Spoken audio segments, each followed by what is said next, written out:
Oyez, oyez, oyez. Welcome to the 249th Independence Day celebration. We hold these truths to be self-evident, that all men are created equal, that they are endowed by their Creator with certain unalienable rights, that among these are life, liberty, and the pursuit of happiness.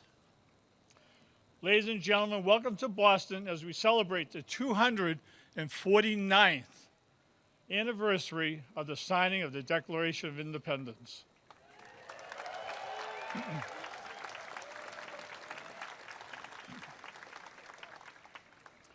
Winston Churchill once said that American democracy is the worst form of government, except for all the other forms that have been tried. It is the initiation of that democracy, the signing of the Declaration of Independence, that we celebrate here in Boston today, as we have for well over 249 years. Our celebration is dedicated to the men and women of the United States Armed Forces.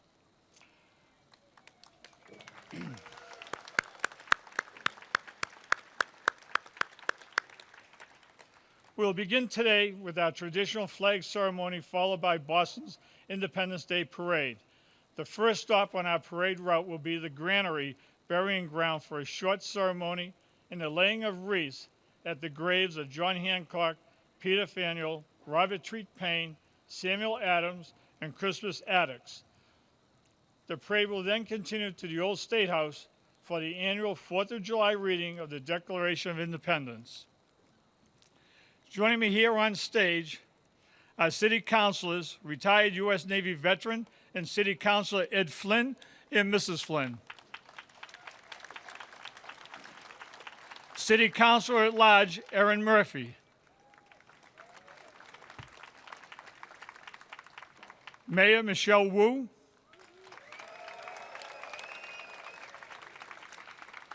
Mrs. Amy Yandel, Director of Special Events.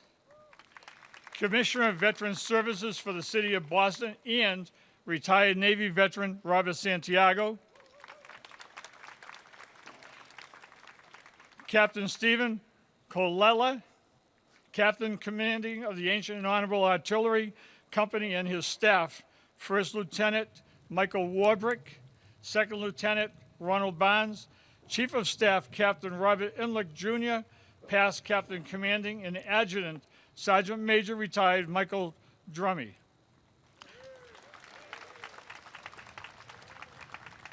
The Ancient and Honorable Artillery Company of Massachusetts holds the distinction of being the oldest chartered military organization in North America and the third oldest chartered military organization in the world.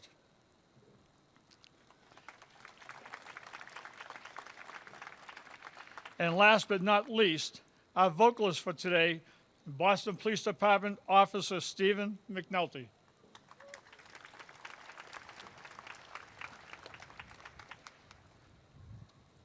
Captain Coella, Captain Commanding of the Ancient Honorable Artillery Company, kindly have your adjutant, Sergeant Major Michael Drummy, call the parade to attention and present arms for the singing of our national anthem by Officer Stephen McNulty, accompanied by the Zava Military Band. Adjutant, form the line, assemble the guys, the troops. Close enough.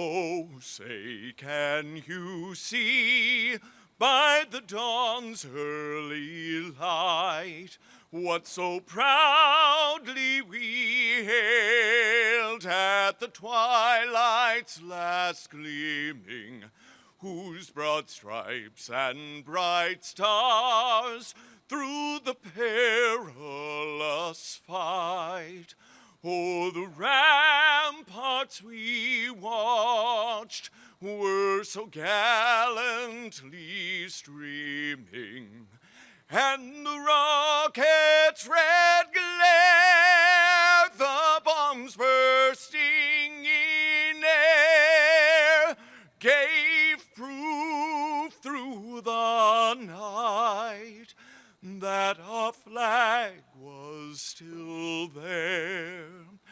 Oh, say does that star-spangled banner yet wave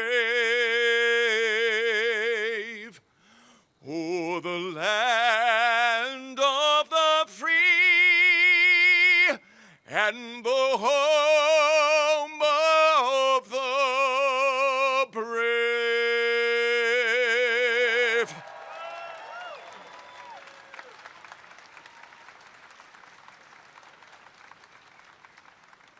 Bring your units to order arms. Thank you, Officer McNulty and the Zava Band. It is now my honor to introduce a 20-year retired Navy veteran and City of Boston Veteran Services Commissioner to lead us in the Pledge of Allegiance, Commissioner Robert Santiago.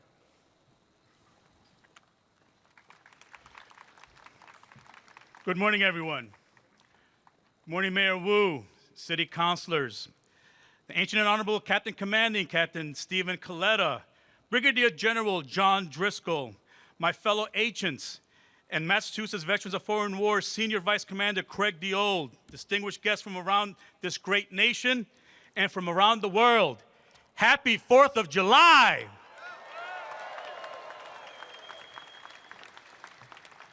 Here in Boston, the Pledge of Allegiance holds a unique importance for us. These 31 words affirm the values and the freedom that the American flag represents and are recited while facing the stars and stripes. On this 4th of July, in the heart of the city where the American Revolution was born, we gather not only to celebrate our independence, but to reflect on the values that unite us as a people. When we recite the Pledge of Allegiance, first written in 1892 and later evolved and included in the U.S. Flag Code in 1942, we're not just honoring the flag, we are renewing a promise to be one nation, a promise to defend liberty, a promise to strive for justice, justice for all. That promise was first spoken into action right here in Boston. From the Boston Massacre to the Boston Tea Party, the Battle of Bunker Hill, and the evacuation of Dorchester Heights, just to name a few. This city played a pivotal role in sparking the very idea of America. These streets are all filled with the spirit of those who believed in something bigger than themselves, a future built on freedom and a shared purpose. So as we look ahead to the 250th anniversary of this great nation, the Pledge of Allegiance reminds us that our story is still being written. Today, let us recite the Pledge of Allegiance, not out of routine, but with gratitude, reflection, and with resolve. Let it remind us of the generations who sacrificed for the freedoms that we all enjoy today. So at this time, please remove any headdress with your right hand and hold it while resting your right hand over your heart. Veterans and those in uniform, hand salute and join me as we recite our Pledge of Allegiance.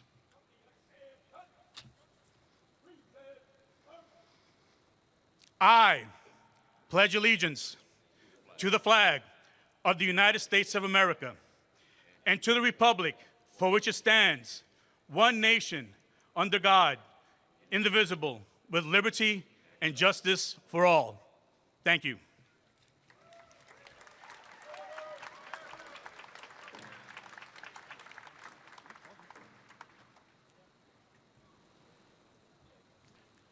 Thank you, Commissioner. It is now my distinct privilege to introduce the Mayor of the City of Boston, Mayor Michelle Wu.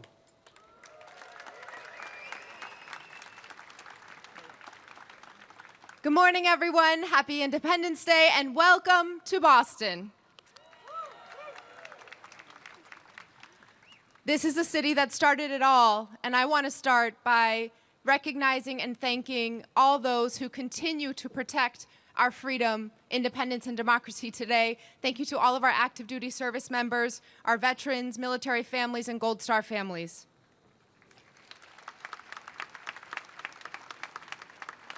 I'm so grateful to be joined here by my colleagues on the City Council, Councillor Flynn and Councillor Murphy, by the hardest working Commissioner of Veterans Affairs in the country, Commissioner Rob Santiago. Thank you so much, Captain Colella and Colonel Fife, and to all of those who are joining today, but who also join every single year to make this the best celebration across the country.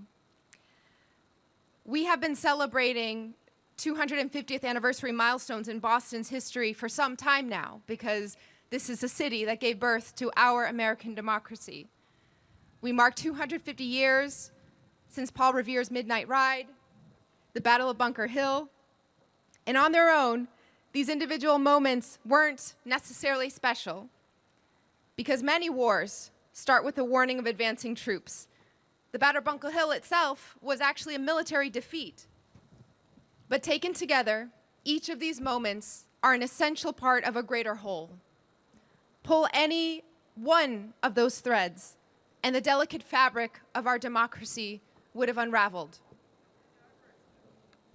250 years ago today, George Washington had just issued his first general orders to begin transforming our militia into a well-organized army. We had just lost the Battle of Bunker Hill 2 weeks prior, and the British, bitter about the toll that we took, burned Charlestown to the ground and occupied Boston. It would still be 8 grueling months before we forced the British out of our city on Evacuation Day. And of course, a year before we declare our independence as a country.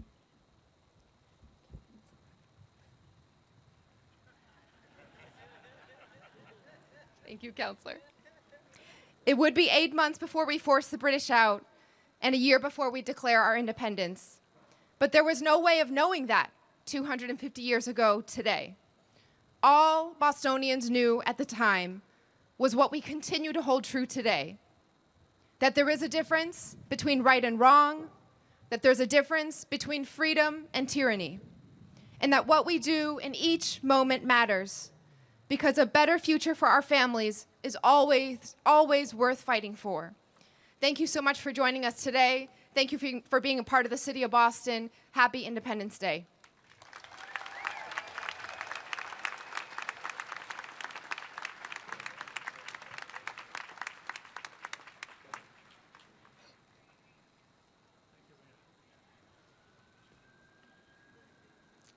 Thank you, Madam Mayor.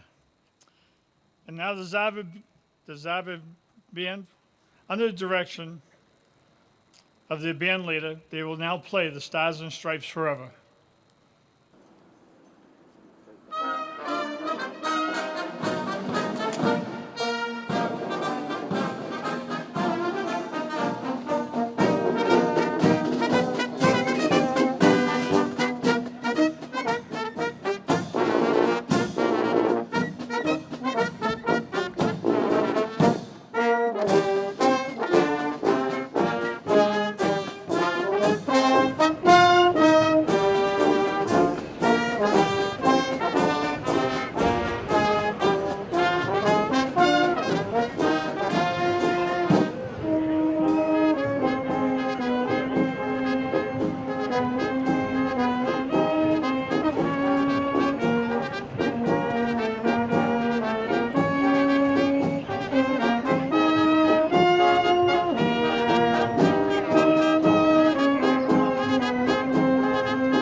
Oyez, oyez, oyez.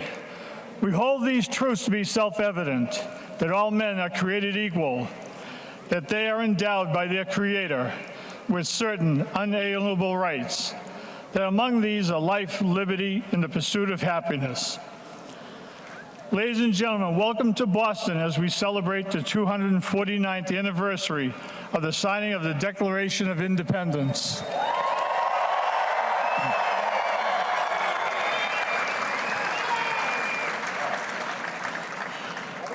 How appropriate that we are here today, just outside this building, on March 5th, 1770. 5 men were among the first casualties of the battle for independence in what would later be known as the Boston Massacre. From 1771 through 1782, a patriotic oration had been given from this very balcony. On July 18, 1776, the Declaration of Independence to the citizens of Boston was first proclaimed to the citizens of Boston from this very spot.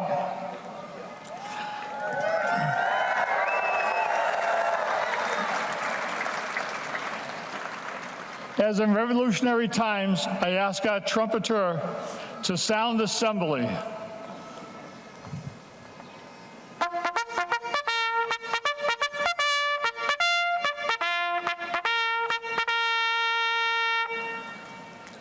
I now call upon the City of Boston's Veteran Services Commissioner and 20-year retired Navy veteran, Robert Santiago, to lead us in the Pledge of Allegiance.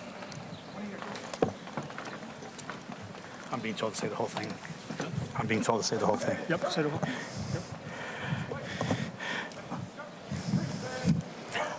At ease for now.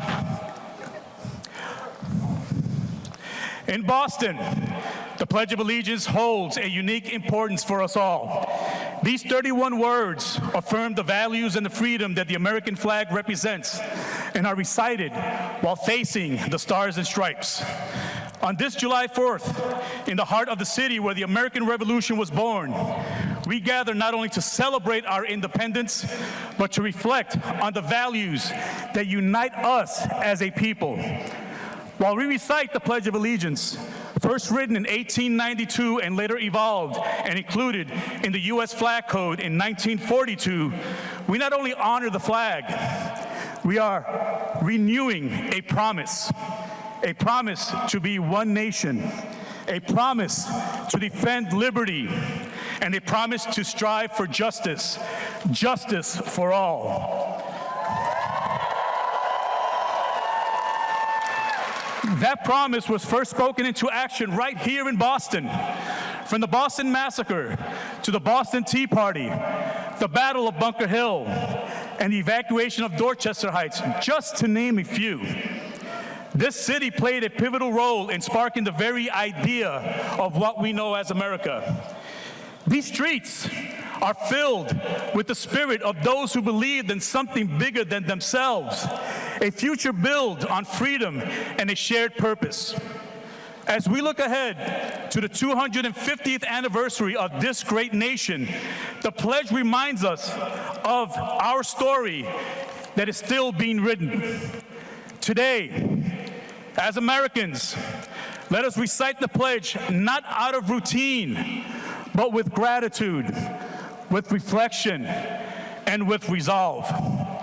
Let it remind us of the generations who sacrificed for all the freedoms that we enjoy today. So please, at this time, remove any headdress with your right hand and hold it while resting your right hand over your heart. And for those veterans and those in uniform, hand salute. And join me in reciting our Pledge of Allegiance. I pledge allegiance to the flag of the United States of America and to the republic for which it stands, one nation, under God, indivisible, with liberty and justice for all. Thank you. Happy 4th.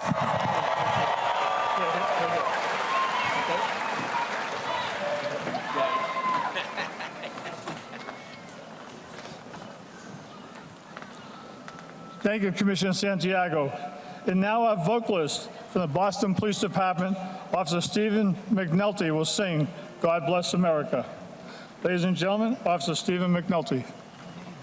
Thank you, sir. You're welcome. Thank you much. God bless America, land that I love. Stand beside her and guide her through the night with a light from above. From the mountains to the prairies, to the oceans, white with foam. God bless America, my home, sweet home.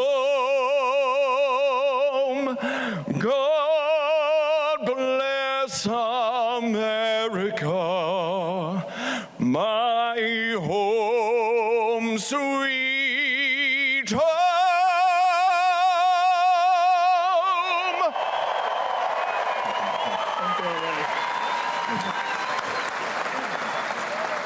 Stand there. Yep. Ladies and gentlemen, Officer Stephen McNulty. Thank you, my friend.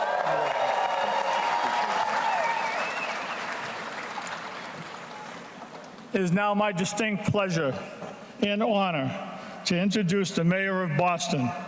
Ladies and gentlemen, Mayor Michelle Wu.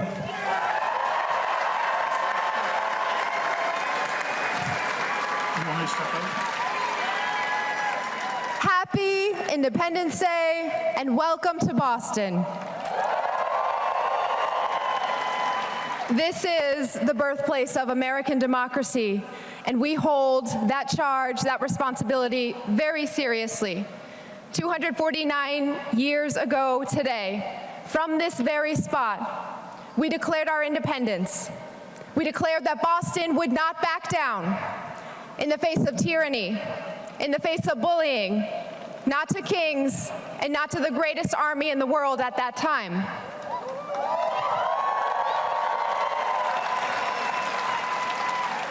We declared that Boston would not tolerate someone else telling us how to take care of our own, would not stand for the threats to our lives and our livelihoods, and that we would fight for our families, for our future, and for our freedom.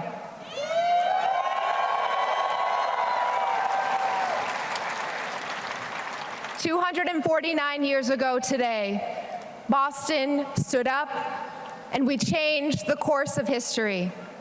I want to thank each and every one of you all for being a part of continuing that legacy, of standing up for what's right, of standing up for our freedom, and continuing to pour into the families who make up our cherished community today. Thank you to the Ancient and Honorables. Thank you to Revolutionary Spaces, to the City of Boston staff, and to each and every one of our distinguished visitors here today. We welcome you back each and every day, and we better see you back here next year for the 250th. Happy Independence Day.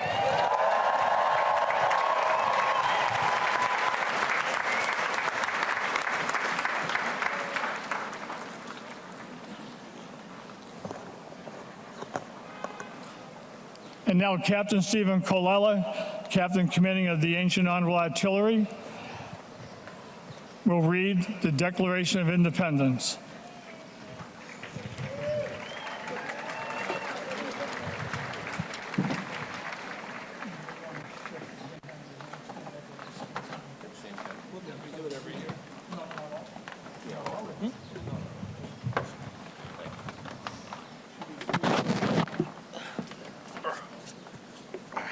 Thank you. This thing. This out of the way. This way, this way, this way. Whoop. Good thing I stapled that mic. Thank you. Good morning. My name is Stephen F. Colella, the 317th Captain Commanding of the Ancient and Honorable Artillery Company of Boston. With me today are my First Lieutenant, Michael Warburg, my Second Lieutenant, Ronald Barnes. They are here in keeping with tradition of the lieutenants being when the captain spoke. What do you think? Louder. Our military company, how's that? Thank you, was formed in 1637 and chartered in 1638 by the colonial legislature, and it is the third oldest in the world, followed or preceded only by the Swiss Guard, formed in 1506, and the Honorable Artillery Company of London, formed in 1537. Before we arrived here today at the old State House, we laid wreaths, or wreaths were laid at the graves of John Hancock, Samuel Adams, and Robert Treat Paine at the Granary Burial Ground. These three patriots, along with John Quincy Adams and Elbridge Gerry, were the signers of the Declaration of Independence from Massachusetts. John Adams is buried in Quincy. Elbridge Gerry is buried in Washington, D.C. After the Declaration was signed, copies were sent by horseback to the various colonies. A copy arrived in Boston on July 18th, 1776, and it was from this balcony that a member of our company, Colonel Thomas Crafts, a painter by trade and a patriot, thank you, for the colonies, read it to the citizens of Boston. Since that day, every year on the 4th of July, the captain of the company reads the Declaration of Independence. Today it is my proud honor to read the Declaration for the 249th time.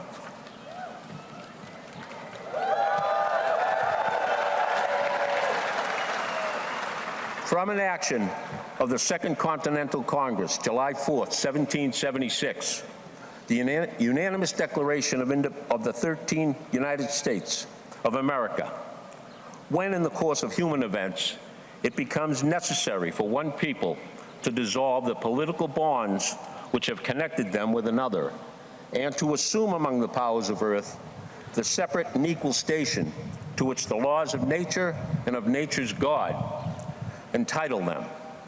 A decent respect to the opinions of mankind requires that they should declare the causes which impel them to this separation. We hold these truths to be self-evident, that all men are created equal by their Creator. They are endowed by their Creator with certain unalienable rights, that among these are life, liberty, and pursuit of happiness. That to secure these rights, governments are instituted among men, deriving their just power from the governed. That whenever any form of government becomes destructive of these ends, it is the right of these people to alter or to abolish it, and to establish new government, laying its foundation on such principles and organizing its powers in such form as to them will seem most likely to affect their safety and happiness. Prudence indeed dictates that governments long established should not be changed for light or transient causes. And accordingly, all experience in mankind has shown that mankind is far more disposed to suffer evil when evils are sufferable than to right themselves by abolishing the existing forms they are accustomed to. But when a long train of abuses and usurpations pursuing invariably the same object evinces a design to reduce them under absolute despotism, it is their right, it is their duty to throw off such government and to provide new guards for their future security. Such has been the patient sufferance of these colonies, and such is now the necessity which constrains them to alter the former systems of government. The history of the present King of Great Britain is a history of repeated injury and usurpations, all having in direct object the establishment of an absolute tyranny over these states. To prove this, let facts be submitted to a candid world. He has refused his assent to laws, the most wholesome and necessary for the public good. He has forbidden his governors to pass laws, immediate and pressing, unless suspended in their operation till his assent should be obtained, and when so suspended, he has utterly neglected to attend to them. He has refused to pass other laws for the accommodation of large districts of people, unless those people would relinquish the right of representation in the legislature, a right inestimable to them and formidable to tyrants only. He has called together legislative bodies at places unusual, uncomfortable, and distant from the depository of public records for the sole purpose of fatiguing them into compliance with his measures. He has dissolved representative houses repeatedly for opposing with manly firmness his invasions on the rights of the people. He has refused for a long time, after such dissolutions, to cause others to be elected, whereby the legislative powers, incapable of annihilation, have returned to the people at large for their exercise, the state remaining in the meantime exposed to all dangers of invasion from without and convulsions within. He has endeavored to prevent the population of these states for that purpose, obstructing the laws for naturalization of foreigners, refusing to pass others to encourage their migration hither, and raising the condition of new appropriations of lands. He has obstructed the administration of justice by refusing his assent to laws for establishing judiciary powers. He has made judges dependent on his will alone for the tenure of their offices and the amount and payment of their salaries. He has erected a multitude of new offices and sent hither swarms of officers to harass our people and eat out their substance. He has kept among us, in times of peace, a standing army without the consent of our legislature. He has affected to render the military independent of and superior to civil power. He has combined with others to subject us to a jurisdiction foreign to our Constitution and unacknowledged by our laws, giving his assent to their acts of pretended legislation, for quartering large bodies of armed troops among us, for protecting them by a mock trial from punishment for any murders which they may commit on the inhabitants of these states, for cutting off our trade with all parts of the world, for imposing taxes on us without our consent, for depriving us in many cases of trial by jury, for transporting us beyond seas to be tried for pretended offenses, for abolishing the free system of English laws in a neighboring province, establishing therein an arbitrary government and enlarging its boundaries so as to render it at once an example and fit instrument for introducing the same absolute rule to our colonies, for taking away our charters, abolishing our most valuable laws, and altering fundamentally the forms of our government, for suspending our own legislature and declaring themselves invested with power to legislate over us in all cases whatsoever. He has abdicated government here by declaring us out of his protection and waging war against us. He has plundered our seas, ravaged our coasts, burnt our towns, and destroyed the lives of our people. He is at this time transporting large armies of foreign mercenaries to complete the works of death, desolation, and destruction and tyranny already begun, with circumstances of cruelty and perfidy scarcely paralleled in the most barbarous ages, and totally unworthy of the head of a civilized nation. He has constrained our fellow citizens taken captive on the high seas to bear arms against their country, or to become the executioners of their brethren, or to fall themselves by their hands. He has excited domestic insurrection amongst us and has endeavored to bring on the inhabitants of our frontiers the merciless Indian savages whose known rule of warfare, undistinguished destruction of all ages, sexes, and conditions.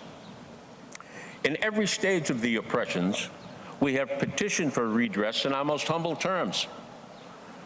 Our repeated petitions have answered only by repeated injury. A prince whose character is thus marked by every act which may define a tyrant, is unfit to be the ruler of a free world. Nor have we been wanting in attention to our British brethren. We have won them from time to time of the attempts by their legislature to extend an unwarrantable jurisdiction over us.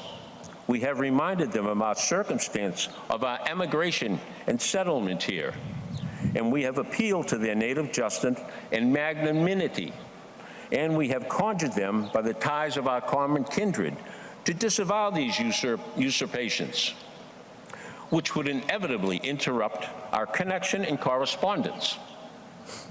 They too have been deaf to the voice of justice and consanguinity. We must therefore acquiesce in the necessity which denounces our separation and hold them as we hold the rest of the world. Enemies in war, in peace, friends. We therefore, the representatives of the United States of America in General Congress, assembled appealing to the Supreme Judge of the world for rectitude of our intentions, do in the name and by the authority of the good people of these colonies, solemnly publish and declare that these united colonies are and of right ought to be free and independent states, and that they are absolved from all allegiance to the British Crown, and that all political connection between them and the state of Great Britain is and ought to be totally dissolved, that as free and independent states, they have full power to levy war, conclude peace, contract alliances, establish commerce, and to do all other acts and things which independent states may of right do. And for the support of this declaration, with a firm reliance on the protection of divine providence, we mutually pledge to each other our lives, our fortunes, and our sacred honor. On behalf of the Ancient and Honorable Artillery Company of Boston, happy 4th of July. How we do, okay? Thanks, Boston. Good one? Thanks, Mike. Bad, forgot to. Thank you, guys.